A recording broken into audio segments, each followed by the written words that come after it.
मीर मोहम्मद जे मिसल पैदा कयो न कोई परवर। मीर मोहम्मद जे मिसल जो ज़मानन में न ज़ाहिर को मीर मोहम्मद जे मिसल थिया गुल गुलाबी घट उते हो हुस्न में घट उते ऐं चंद चोॾीअ झट उते जो हर झका थिया झट उते सुहिणन सदो सरदार हिकु संसार जो सींगार हिकु यारी यतीमन यार हिकु चमके चिटो चौधार हिकु मिलंदो नैणो मामुनवर को मीर मोहम्मद जे मिसल पैदा कयो न कोई परवर। मीर मोहम्मद जे मिसल जो ज़मानन में न ज़ाहिर को मीर मोहम्मद जे मिसल।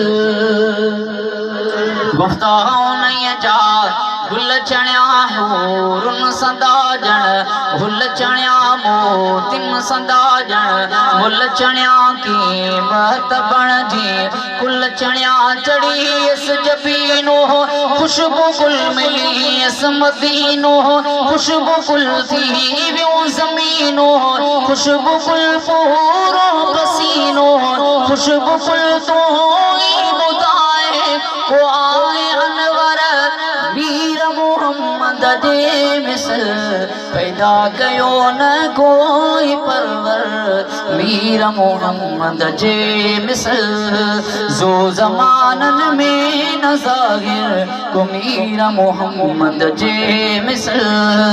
रहमत उन्हईअ जी बेमिसाल मत उन्हईअ जी बेमिसाल रहमत उन्हईअ जी बेमिसाल मत उन्हईअ जी बेमिसाल सीरत उन्हईअ जी बेमिसाल सूरत उन्हईअ जी बेमिसाल है शान ते जो बेमिसाल है मान ते जो बेमिसाल कुरान ते जो बेमिसाल। कुरान से मोहब्बत कर वही है तो फिजा में बुलंद कर जो सुभान अल्लाह। रहमत उन्हईअ जी बेमिसाल मत उन्हईअ जी बेमिसाल सीरत उन्हईअ जी बेमिसाल सूरत उन्हईअ जी बेमिसाल है शान ते जो बेमिसाल है मान ते जो बेमिसाल कुरान ते जो बेमिसाल बयान ते जो बेमिसाल बारी बनायो को आहे बराबर। मीर मोहम्मद जे मिसल पैदा कयो न कोई परवर। मीर मोहम्मद जे मिसल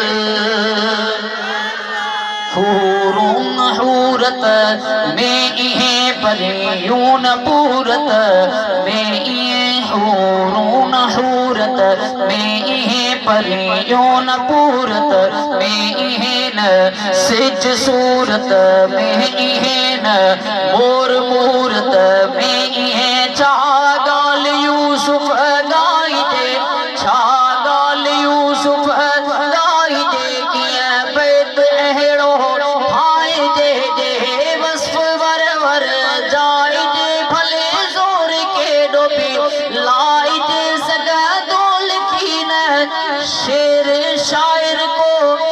मीर मोहम्मद जे मिसल पैदा कयो न कोई परवर।